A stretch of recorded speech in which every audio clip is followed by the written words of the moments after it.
ਇਹਨੂੰ ਪਤਾ ਲੱਗਾ ਇਹ ਜ਼ਕਰੀਏ ਦੇ ਦਰਬਾਰ ਵਿੱਚ ਗਿਆ ਤੇ ਇਹਨੇ ਗੱਲ ਕਹੀ ਸੀ, ਜ਼ਕਰੀਆ ਖਾਨ ਗੁਰੂ ਗੋਬਿੰਦ ਸਿੰਘ ਵੀ ਖੱਤਰੀ ਸੀ ਤੇ ਮੈਂ ਵੀ ਖੱਤਰੀ ਹਾਂ। ਉਹਨੇ ਇਹ ਧਰਮ ਸ਼ੁਰੂ ਕੀਤਾ ਸੀ ਖਾਲਸਾ, ਤੇ ਮੈਂ ਹੁਣ ਖਤਮ ਕਰ ਦੇਣਾ ਜੇ ਤੂੰ ਮੇਰੀ ਇਮਦਾਦ ਕਰੇ। ਬੜੇ ਬੜੇ ਹੋਏ ਨੇ ਖਤਮ ਕਰਨ ਵਾਲੇ। ਉਹ ਅੱਗੇ ਹੀ ਤਿਆਰ ਸੀ। ਉਹਨੇ ਕਿਹਾ ਵੀ ਸ਼ਿਕਾਰ ਮਿਲ ਗਿਆ, ਆਪੇ ਲੜੇਗਾ ਮਰੇਗਾ, ਸਾਨੂੰ ਕੀ, ਫੌਜ ਨਾਲ ਭੇਜ ਦਿੱਤੀ। ਉਸ ਵੇਲੇ ਇਹਨੇ ਪੰਜਾਬ ਦੇ ਵਿੱਚ ਇੱਕ ਨਾਅਰਾ ਲਾਇਆ ਸੀ ਬਈ ਜਿਹੜਾ ਗੁੜ ਹੈ ਨਾ, ਇਹਨੂੰ ਗੁੜ ਨਹੀਂ ਕਹਿਣਾ, ਰੋੜੀ ਕਹਿਣੀ ਹੈ, ਕਿਉਂਕਿ ਗੁੜ ਤੋਂ ਗੁਰੂ ਦਾ ਨਾਮ ਯਾਦ ਆ ਜਾਂਦਾ ਹੈ। ਇਸ ਲਈ ਦੁਕਾਨ ਤੋਂ ਜਿੰਨੇ ਸੌਦਾ ਖਰੀਦਣਾ ਹੈ, ਜੇ ਉਹ ਗੁੜ ਨੂੰ ਗੁੜ ਕਹਿੰਦਾ ਤੇ ਉਹਨੂੰ ਗ੍ਰਿਫਤਾਰ ਕਰਕੇ ਸਰਕਾਰ ਦੇ ਹਵਾਲੇ ਕਰ ਦੇ। ਗੁੜ ਨੂੰ ਗੁੜ ਨਹੀਂ ਕਹਿਣਾ, ਰੋੜੀ ਕਹਿ ਕੇ ਉਹਨੂੰ ਮੰਗਣਾ ਹੈ। ਜਿਹੜੀ ਮੈਂ ਬੇਨਤੀ ਕਰ ਰਿਹਾ ਸਾਂ ਵੀ ਰਾਜਨੀਤਿਕ ਬੰਦਾ ਵੀ ਧਾਰਮਿਕ ਹੋ ਸਕਦਾ ਹੈ। ਇਹਨੇ ਬੜਾ ਕਹਿਰ ਢਾਇਆ। ਕਾਹਨੂੰਵਾਨ ਦੇ ਛੰਭ ਵਿੱਚ ਸਿੰਘ ਘੇਰੇ ਗਿਆ, ਜਿੱਥੇ ਸਾਕਾ ਹੋਇਆ ਸੀ, ਘੱਲੂਕਾਰਾ ਹੋਇਆ ਸੀ। ਖਾਣ ਵਾਸਤੇ ਰਸਤ ਮੁੱਕ ਗਈ ਤੇ ਕੌੜਾ ਮਲ ਦੀਵਾਨ ਹੈ ਤੇ ਲਖਪਤ ਰਾਏ ਜਿਹੜਾ ਲਖੂ ਏ, ਉਹਨੇ ਘੇਰਾ ਪਾਇਆ ਹੋਇਆ ਸਿੰਘਾਂ ਨੂੰ। ਹੁਣ ਇਹਨੂੰ ਪਤਾ ਲੱਗਾ ਲਾਹੌਰ ਜਿੰਨੇ ਗੁਰੂ ਕੇ ਸਵਾਰਿਓ ਧਰਮ ਕਮਾਉਣਾ ਹੈ ਨਾ, ਉਹ ਬਲ ਦੀ ਅੱਗ ਵਿੱਚ ਵੀ ਕਮਾ ਲੈਂਦਾ ਹੈ। ਇਹਨੂੰ ਪਤਾ ਲੱਗਾ ਵੀ ਬਾਣੀ ਪੜਨ ਵਾਲੇ, ਕਲਗੀਧਰ ਦੇ ਲਾਡਲੇ ਸਿੱਖ, ਸਰਬੱਤ ਦਾ ਭਲਾ ਮੰਗਣ ਵਾਲੇ ਅੱਜ ਜੰਗਲਾਂ ਦੇ ਵਿੱਚ ਭੁੱਖੇ ਨੇ। ਉਹਨਾਂ ਕੋਲ ਖਾਣ ਵਾਸਤੇ ਛਿਲੜਾਂ ਵੀ ਨਹੀਂ ਬਚੀਆਂ। ਇਹਨੇ ਫਿਰ ਇੱਕ ਤਰੀਕਾ ਵਰਤਿਆ ਜਿਹੜੀ ਮੈਂ ਬੇਨਤੀ ਕਰਨੀ ਚਾਹੁੰਦਾ। ਇਹਨੇ ਇੱਕ ਕਾਫਲਾ ਤੋਰਿਆ, ਟਾਂਡਾ ਲੱਦ ਕੇ ਬਲਦਾਂ ਦਾ, ਗੱਡਿਆਂ ਦਾ, ਜਿਹਦੇ ਉੱਤੇ ਬਹੁਤ ਵੱਡੀ ਗਿਣਤੀ ਦੇ ਵਿੱਚ ਰਸਦ ਸੀ, ਅੰਨ ਸੀ, ਦਾਣੇ ਸਨ, ਆਟਾ ਸੀ, ਖਾਣ ਦੀਆਂ ਰਸਦਾਂ ਸਨ। ਇਹਨੇ ਇੱਕ ਪਾਸਿਓਂ ਤੇ ਗੁਰੂ ਕੇ ਸਵਾਰਿਓ ਸਰਕਾਰੀ ਕਾਫਲਾ ਉਸ ਛੰਭ ਦੇ ਨੇੜਿਓਂ ਤੋਰ ਦਿੱਤਾ ਜਿੱਥੇ ਸਿੰਘ ਘੇਰੇ ਹੋਏ ਸਨ ਤੇ ਖਾਣ ਵਾਸਤੇ ਕੁਝ ਨਹੀਂ ਸੀ ਮਿਲ ਰਿਹਾ, ਤੇ ਦੂਸਰੇ ਪਾਸਿਓਂ ਆਪਣਾ ਇੱਕ ਇਤਬਾਰੀ ਸੂਈਆਂ ਭੇਜ ਦਿੱਤਾ ਸਿੰਘਾਂ ਦੇ ਕੋਲ ਬਈ ਮੈਂ ਇਥੋਂ ਦੀ ਇੱਕ ਕਾਫਲਾ ਭੇਜ ਰਿਹਾ ਵਾਂ ਸਰਕਾਰੀ ਰਸਦ ਦਾ, ਅੰਨ ਦਾ, ਇੰਨੇ ਵਜੇ ਇਥੋਂ ਲੰਘੇਗਾ ਤੇ ਤੁਸੀਂ ਉਹ ਸਮਾਂ ਤਾੜ ਕੇ ਉਹਨੂੰ ਲੁੱਟ ਕੇ ਰਸਦ ਆਪ ਲੈ ਕੇ ਚਲੇ ਜਾਣਾ ਹੈ। ਹੁਣ ਇਹ ਵੀ ਬੰਦਾ ਤੇ ਰਾਜਨੀਤਿਕ ਹੀ ਸੀ ਨਾ, ਕੌੜਾ ਮਲ ਜਿਹੜਾ ਕਿਹੜੇ ਢੰਗ ਨਾਲ ਸੇਵਾ ਕਰ ਰਿਹਾ ਹੈ। ਕਹਿਣ ਲੱਗਾ ਇਹ ਮਾਲ ਸਰਕਾਰ ਦਾ ਹੈ, ਮੈਂ ਭੇਜਾਂਗਾ ਤੇ ਮੈਂ ਉਸ ਪਾਸਿਓਂ ਫੌਜ ਵੀ ਹਟਾ ਦੇਣੀ ਜਿੱਥੋਂ ਇਹ ਰਸਦ ਲੰਘਣੀ, ਤਾਂ ਕਿ ਤੁਸੀਂ ਆਰਾਮ ਨਾਲ ਇਹਨੂੰ ਲੁੱਟ ਕੇ ਲੈ ਕੇ ਜਾ ਸਕੋ। ਉਹ ਕਾਫਲਾ ਫਿਰ ਸਿੰਘਾਂ ਨੇ ਲੁੱਟਿਆ ਤੇ 1 ਮਹੀਨਾ ਹੋਰ ਸੰਘਰਸ਼ ਕੀਤਾ ਉਸ ਥਾਂ ਤੇ ਇਤਿਹਾਸ ਨੇ, ਮਾਂ ਨੇ ਇਹਦਾ ਨਾਂ ਰੱਖਿਆ ਸੀ ਕੌੜਾ ਮੱਲ, ਤੇ ਸਿੰਘਾਂ ਨੇ ਫਿਰ ਉਦਣ ਇਹਦਾ ਨਾਮ ਰੱਖਿਆ। ਕਹਿਣ ਲੱਗੇ ਕੌੜਾ ਮੱਲ ਨਹੀਂ, ਇਹਦਾ ਨਾਮ ਭਾਈ ਸਾਹਿਬ ਭਾਈ ਮਿੱਠਾ ਮੱਲ ਹੈ, ਇਹ ਕੌੜਾ ਮੱਲ ਨਹੀਂ ਹੈ। ਇਹ ਪਿਆਰ ਕਰਦਾ ਧਰਮੀ ਲੋਕਾਂ ਦੇ ਨਾਲ ਹੈ, ਤੇ ਉਹ ਵੀ ਵੇਖੋ ਦੀਵਾਨ ਦੀ ਪਦਵੀ ਤੇ ਬੈਠਾ ਸੀ, ਰਾਜਨੀਤਿਕ ਵਿਅਕਤੀ ਸੀ। ਇਹ ਤੇ ਬੰਦੇ ਦੀ ਆਪਣੀ ਸਮਝ ਹੈ ਵੀ ਉਹ ਕਿਹੜੀ ਚੀਜ਼ ਨੂੰ ਕਿਹੜੇ ਢੰਗ ਨਾਲ ਵਰਤ ਰਿਹਾ, ਸੇਵਾ ਕਰ ਰਿਹਾ ਜਾਂ ਉਹਦੀ ਦੁਰਵਰਤੋਂ ਕਰ ਰਿਹਾ ਹੈ। ਮੈਂ ਬੇਨਤੀ ਕਰ ਰਿਹਾ ਸਾਂ, ਕੁਝ ਵੀ ਦੁਨੀਆ ਦੇ ਵਿੱਚ, ਵਪਾਰ ਦੀ ਦੁਨੀਆ ਦੇ ਵਿੱਚ ਵੀ ਬੰਦਾ, ਹੁਣ ਭਾਈ ਮਨਸੁਖ ਦੀ ਆਪ ਜੀ ਨਾਲ ਗੱਲ ਕਰਨ ਲੱਗਾ ਸਾਂ ਵੀ ਉਹਨਾਂ ਨੇ, ਉਹ ਵੀ ਵਪਾਰੀ ਸਨ, ਸੰਗਲਾਦੀਪ ਵਿੱਚ ਵਪਾਰ ਕਰਨ ਗਏ, ਪਰ ਵਪਾਰ ਦੇ ਵਿੱਚ ਉਹ ਸੱਚਾਈ ਦਿਖਾਈ ਉਹਨਾਂ ਨੇ ਸੰਗਲਾਦੀਪ ਦੇ ਅੰਦਰ ਕਿ ਉਥੋਂ ਦਾ ਬਾਦਸ਼ਾਹ ਉਹਦੇ ਵਪਾਰ ਕਰਨ ਦੇ ਢੰਗ ਤੋਂ, ਇਮਾਨਦਾਰੀ ਤੋਂ ਇੰਨਾ ਪ੍ਰਭਾਵਿਤ ਹੋਇਆ ਕਿ ਉਹ ਆਣ ਕੇ ਪੁੱਛਣ ਲੱਗ ਪਿਆ ਤੂੰ ਕਿਹੜੇ ਗੁਰੂ ਦਾ ਸਿੱਖ ਹੈ ਜਿਹਦੇ ਵਿੱਚ ਇੰਨੀ ਇਮਾਨਦਾਰੀ ਹੈ। ਵੇਖੋ ਕਿਰਤ ਆਪਾਂ ਕਹਿੰਦੇ ਤਾਂ ਐਵੇਂ, ਕਿਰਤ ਜਿਹੜੀ ਇਹ ਕਰੋ, ਜਿੰਨਾ ਚਿਰ ਕਿਰਤ ਦੇ ਨਾਲ ਨਾਮ ਨਾ ਆਇਆ ਉਹਨਾਂ ਚਿਰ ਕਿਰਤ ਸੁੱਚੀ ਨਹੀਂ ਹੋਣੀ, ਉਹਦੇ ਵਿੱਚ ਬੇਈਮਾਨੀ ਆ ਜਾਏਗੀ। ਇਕੱਲੀ ਕਿਰਤ ਨੂੰ ਗੁਰੂ ਘਰ ਵਿੱਚ ਥਾਂ ਨਹੀਂ ਹੈ। ਕਿਰਤ ਦੇ ਨਾਲ ਜਿੰਨਾ ਚਿਰ ਕੀਰਤਨ ਨਹੀਂ ਹੈ, ਕਿਰਤ ਦੇ ਨਾਲ ਜਿੰਨਾ ਚਿਰ ਨਾਮ ਨਹੀਂ ਹੈ, ਕਿਉਂਕਿ ਨਾਮ ਤੋਂ ਬਿਨਾ ਕੋਈ ਵੀ ਕਿਰਤ ਸੁੱਚੀ ਨਹੀਂ ਰਹਿ ਸਕਦੀ। ਸੁੱਚੀ ਕਿਰਤ ਉਦਣ ਹੋਏਗੀ ਜਿੱਦਣ ਕਿਰਤ ਦੇ ਵਿੱਚ ਨਾਮ ਆ ਜਾਏਗਾ ਤੇ ਕਿਰਤ ਦੇ ਵਿੱਚ ਇਮਾਨਦਾਰੀ ਆ ਜਾਏਗੀ। ਹੁਣ ਇਹ ਵੀ ਵਪਾਰੀ ਸੀ ਜਿਹੜਾ ਭਾਈ ਮਨਸੁਖ ਹੈ। ਜਦੋਂ ਇਹਨੇ ਵਪਾਰ ਕੀਤਾ ਸਿੰਗਲਾਦੀਪ ਦੀਆਂ ਮੰਡੀਆਂ ਵਿੱਚ, ਤੇ ਇਹਦੀ ਚੌਵਾਂ ਪਾਸੇ ਜਿਹੜੀ ਸੀ ਦੁਹਾਈ ਪੈ ਗਈ ਵੀ ਬੜਾ ਇਮਾਨਦਾਰ ਬੰਦਾ ਹੈ, ਬਹੁਤ ਇਮਾਨਦਾਰ ਹੈ। ਬਾਦਸ਼ਾਹ ਤੱਕ ਗੱਲ ਚਲੀ ਗਈ, ਉਹਨੇ ਬੁਲਾ ਲਿਆ, ਕਹਿਣ ਲੱਗੇ ਇੰਨੀ ਇਮਾਨਦਾਰੀ, ਆਪਾਂ ਕਹਿੰਦੇ ਆ ਧਰਮ ਕਿਵੇਂ ਵੱਧਦਾ ਹੈ। ਵੇਖੋ ਧਰਮ ਇਸ ਤਰ੍ਹਾਂ ਵੱਧਦਾ ਹੈ ਇੱਕ ਬੰਦੇ ਨੇ ਇਮਾਨਦਾਰੀ ਕੀਤੀ ਤੇ ਬਾਦਸ਼ਾਹ ਪ੍ਰਭਾਵਿਤ ਹੋ ਗਿਆ।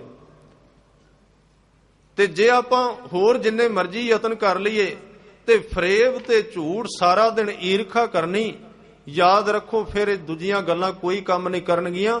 ਇਹਨਾਂ ਗੱਲਾਂ ਨੇ ਵੀ ਉਦੋਂ ਹੀ ਕੰਮ ਕਰਨਾ ਹੈ, ਭਾਵੇਂ ਅਸੀਂ ਕਿੰਨੀਆਂ ਕਿਤਾਬਾਂ ਵੰਡ ਲਈਆਂ, ਜਿੰਨਾ ਚਿਰ ਜੀਵਨ ਵਿੱਚ ਇਮਾਨਦਾਰੀ ਨਾ ਆਈ ਉਹਨਾਂ ਚਿਰ ਸਿੱਖੀ ਕਿਸੇ ਨੇ ਜੇ ਧਾਰਨ ਕਰਨੀ। ਅਸਲ ਵਿੱਚ ਸਿੱਖੀ ਭਾਂਗੀ ਤਾਂ ਹੋਈਏ ਵੀ ਸਾਡੇ ਵਿੱਚੋਂ ਈਮਾਨ ਚਲਾ ਗਿਆ ਹੈ। ਝੂਠ ਦਾ ਬੋਲਬਾਲਾ ਹੈ, ਫਰੇਬ ਦਾ, ਨਿੰਦਿਆ ਦਾ, ਚੌਹਾਂ ਪਾਸੇ ਇੰਨੇ ਭਾਂਬੜ ਮਚਦੇ ਨੇ ਪਏ ਵੀ ਆਮ ਬੰਦਾ ਵੇਖ ਕੇ ਕਹਿੰਦਾ ਹੈ ਇਹ ਤੇ ਆਪ ਹੀ ਸੜੀ ਜਾਂਦੇ ਨੇ, ਇਹਨਾਂ ਦਾ ਧਰਮ ਅਸੀਂ ਅਪਣਾ ਕੇ ਕੀ ਕਰਾਂਗੇ। ਇਹ ਕਾਰਨ ਹੈ ਸਿਰਫ। ਉਸ ਵੇਲੇ ਇਹ ਵਪਾਰੀ ਸੀ, ਮਨ ਸੁਖ ਨੇ ਸਿੱਖੀ ਬਾਰੇ ਉਹਨੂੰ ਦੱਸਿਆ, ਪਹਿਲਾਂ ਪ੍ਰਭਾਵਿਤ ਕੀਤਾ ਤੇ ਫਿਰ ਸ਼ਬਦ ਦੋ ਹੀ ਕਹੇ ਸਨ। ਉਸ ਰਾਜੇ ਨੂੰ, ਸ਼ਿਵਨਾਬ ਨੂੰ, ਕਹਿਣ ਲੱਗਾ ਮੇਰਾ ਗੁਰੂ ਗੁਰੂ ਨਾਨਕ ਹੈ। ਤੇ ਜਦੋਂ ਗੁਰੂ ਨਾਨਕ ਹੀ ਕਿਹਾ ਸੀ, ਕਹਿੰਦੇ ਨੇ ਸ਼ਿਵਨਾਬ ਦਾ ਅੰਦਰਲਾ ਫੜਿਆ ਗਿਆ ਸੀ। ਅੰਦਰ ਕਹਿੰਦਾ ਸੀ ਹੁਣ ਰੋਟੀ ਤਾਂ ਖਾਣੀ ਹੈ ਜੇ ਗੁਰੂ ਨਾਨਕ ਦੇ ਦਰਸ਼ਨ ਕਰਨੇ ਨੇ। ਇਸ ਕਰਕੇ ਜਿਹੜੀ ਦਸ਼ਾ ਹੈ ਗੁਰੂ ਕੇ ਸਵਾਰਿਓ, ਵਪਾਰ ਦੀ ਦੁਨੀਆ ਦੇ ਵਿੱਚ ਵੀ ਬੰਦਾ ਇਮਾਨਦਾਰ ਹੋ ਸਕਦਾ ਹੈ, ਇਮਾਨ ਦੇ ਨਾਲ ਉਹ ਸਿੱਖੀ ਦੀ ਸੇਵਾ ਕਰ ਸਕਦਾ ਹੈ, ਸੁੱਚੀ ਕਿਰਤ ਕਰਕੇ ਅੱਗੇ ਵੀ ਜਾ ਸਕਦਾ ਹੈ। ਪਰ ਇਹ ਬੰਦੇ ਦੀ ਆਪਣੀ ਮਨਸਾ ਹੈ, ਸਵਾਸਾਂ ਦੀ ਪੂੰਜੀ ਮਿਲੀ ਹੈ। ਕਬੀਰ ਸਾਹਿਬ ਕਿਹੜੇ ਬਲਦਾਂ ਦੇ ਉੱਤੇ ਲੱਦ ਕੇ ਉਸ ਪੂੰਜੀ ਦਾ ਵਪਾਰ ਹੁੰਦਾ ਹੈ। ਅਗਲੇ ਬਚਨਾਂ ਦੇ ਵਿੱਚ ਕੀ ਕਿਰਪਾ ਕਰ ਰਹੇ ਹਨ। ਗੌੜੀ ਪਾਪ ਪੁਨ ਦੋਇ ਬੈਲ ਬਸਾਹੇ, ਪਵਨ ਪੂਜੀ ਪਰਗਾਸਿਓ। ਪਾਪ ਪੁੰਨ ਦੋਇ ਬੈਲ ਬਿਸਾਹੇ। ਜਦੋਂ ਇਹ ਸਰੀਰ ਮਿਲਿਆ, ਇਹਦੇ ਨਾਲ ਕੁਝ ਕੀਤੇ ਹੋਏ ਪਿਛਲੇ ਕਰਮ, ਇਹਦੇ ਨਾਲ ਪਾਪ ਤੇ ਪੁੰਨ ਰੂਪੀ ਦੋ ਬੈਲ ਨੇ, ਦੋਵੇਂ ਅਸੀਂ ਨਾਲ ਰੱਖੇ ਨੇ। ਝੂਠ ਤੇ ਸੱਚ ਦੋਵੇਂ ਨਾਲ ਨਾਲ ਤੁਰ ਰਹੇ ਨੇ। ਇਸ ਸਰੀਰ ਦੇ ਵਿੱਚ ਵਿਕਾਰ ਰੂਪੀ ਪਾਪ ਵੀ ਨੇ, ਝੂਠ ਵੀ ਹੈ, ਤੇ ਇਸੇ ਸਰੀਰ ਦੇ ਵਿੱਚ ਸੱਚ, ਧਰਮ, ਦਇਆ, ਸੰਤੋਖ, ਧੀਰਜ ਤੇ ਸਹਿਜ ਰੂਪੀ ਸੱਚ ਦਾ ਬਲਦ ਪਾ ਕੇ ਪਵਨ ਪੂੰਜੀ, ਸਵਾਸਾਂ ਦੀ ਪੂੰਜੀ ਉਸ ਪ੍ਰਭੂ ਨੇ ਪਾ ਦਿੱਤੀ। ਪਰਗਾਸਿਓ ਤੇ ਇਸ ਸਰੀਰ ਦਾ ਪ੍ਰਗਟਾਵਾ ਕਰ ਦਿੱਤਾ ਹੈ ਜੀ। ਤ੍ਰਿਸ਼ਨਾ ਗੂਣ ਭਰੀ ਕਟ ਭੀਤਰ, ਇਨ ਬਿਦ ਟਾਂਡ ਬਸਾਹਿਓ। ਤ੍ਰਿਸ਼ਨਾ ਗੂਣ ਭਰੀ ਘਟ ਭੀਤਰ। ਘਟ ਦੇ ਅਰਥ ਨੇ ਹਿਰਦਾ। ਤ੍ਰਿਸ਼ਨਾ ਦੀ ਛੱਟ, ਗੂਣ ਦੇ ਅਰਥ ਨੇ ਛੱਟ। ਜਿਹੜੀ ਹੁਣ ਤੇ ਮੇਰੇ ਖਿਆਲ ਵਿੱਚ ਇਹ ਸਿਸਟਮ ਸਮਾਪਤ ਹੋ ਗਿਆ। ਪਹਿਲਾਂ ਗੱਡੇ ਨਹੀਂ ਸਨ ਹੁੰਦੇ, ਬਲਦਾਂ ਦੇ ਉੱਪਰ ਹੀ ਇੱਕ ਖਾਸ ਤਰ੍ਹਾਂ ਦਾ ਚੋਗਾ ਜਿਹਾ ਪਾ ਕੇ ਉਹਦੇ ਵਿੱਚ ਮਾਲ ਲੱਦ ਕੇ ਇਹ ਵਪਾਰ ਕੀਤਾ ਜਾਂਦਾ ਸੀ। ਕਹਿਣ ਲੱਗੇ ਇਸ ਹਿਰਦੇ ਉੱਪਰ ਤ੍ਰਿਸ਼ਨਾ ਦੀ ਛੱਟ ਪਈ ਹੋਈ ਏ, ਗੂਣ ਪਈ ਏ, ਧਰੀ ਘਟ ਭੀਤਰ, ਭਰੀ ਹੋਈ ਓ ਤ੍ਰਿਸ਼ਨਾ ਦੇ ਨਾਲ। ਇਨ ਬਿਦ ਟਾਂਡ ਵਿਸਾਇਓ। ਇਸ ਤਰ੍ਹਾਂ ਬੰਦਾ ਆਪਣੇ ਜੀਵਨ ਦੀ ਯਾਤਰਾ ਨੂੰ, ਜੀਵਨ ਦੇ ਸਫ਼ਰ ਨੂੰ ਸ਼ੁਰੂ ਕਰ ਦਿੰਦਾ ਹੈ ਜੀ। ਐਸਾ ਨਾਇਕ RAM ਹਮਾਰਾ, ਸਗਲ ਸੰਸਾਰ ਕੀਓ ਬਨਜਾਰਾ ਰਹਾਉ। ਇਸ ਤਰ੍ਹਾਂ ਉਸ ਪ੍ਰਭੂ ਨੇ ਨਾਇਕ ਬਣ ਕੇ, ਸੁਆਮੀ ਬਣ ਕੇ ਇਸ ਸੰਸਾਰ ਦੀ, ਗੁਰੂ ਕੇ ਸਵਾਰਿਓ, ਵਪਾਰ ਨੂੰ ਸ਼ੁਰੂ ਕਰ ਦਿੱਤਾ ਹੈ। ਤੇ ਉਹਨੇ ਸਾਰੇ ਜੀਵਾਂ ਨੂੰ ਬਨਜਾਰੇ ਬਣਾ ਦਿੱਤਾ ਹੈ। ਵਪਾਰ ਕਰਨ ਵਾਸਤੇ ਪੂੰਜੀ ਦੇ ਦਿੱਤੀ ਹੈ, ਬਲਦ ਦੇ ਦਿੱਤੇ ਨੇ। ਪਰ ਹੁਣ ਇਹ ਕਿਵੇਂ ਦਾ ਵਪਾਰ ਇਹਨੇ ਕਰਨਾ ਹੈ? ਅਗਲੇ ਸ਼ਬਦ ਕਬੀਰ ਜੀ ਕਹਿ ਰਹੇ ਹਨ।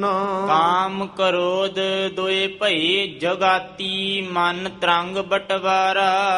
ਜਗਾਤੀ ਦਾ ਅਰਥ ਹੁੰਦਾ ਹੈ ਟੈਕਸ ਲੈਣ ਵਾਲਾ, ਜਿਹੜਾ ਰਸਤੇ ਵਿੱਚ ਟੈਕਸ ਕੱਟਦਾ ਹੈ।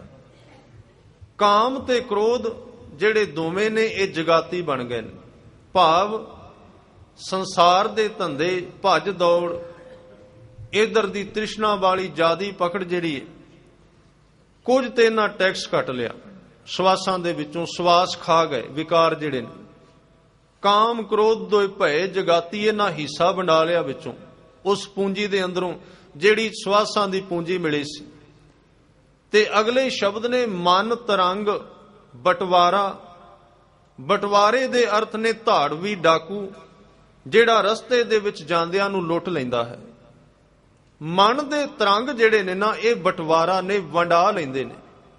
ਜਿਹੜਾ ਅਸੀਂ ਕਮਾਉਨੇ ਵੀ ਆ ਨਾ, ਆਪਾਂ ਜਿੰਨਾ ਕੁ ਸੇਵਾ ਕਰਨੇ ਆ, ਸਿਮਰਨ ਜਾਂ ਜੋ ਵੀ ਧਾਰਮਿਕ ਕਰਮ ਕਰਨੇ ਆ, ਉਹ ਜਿਹੜੀ ਅੰਦਰ એનર્ਜੀ ਜਾਂ ਜਿਹੜੀ ਤਾਕਤ ਸਾਡੀ ਇਕੱਠੀ ਹੁੰਦੀ ਏ, ਮਨ ਦੇ ਉੱਠਣ ਵਾਲੇ ਵਿਚਾਰ ਜਿਹੜੇ ਦਿਨ ਰਾਤ ਪਤਾ ਨਹੀਂ ਕੀ ਉੱਠਦੇ ਰਹਿੰਦੇ ਨੇ,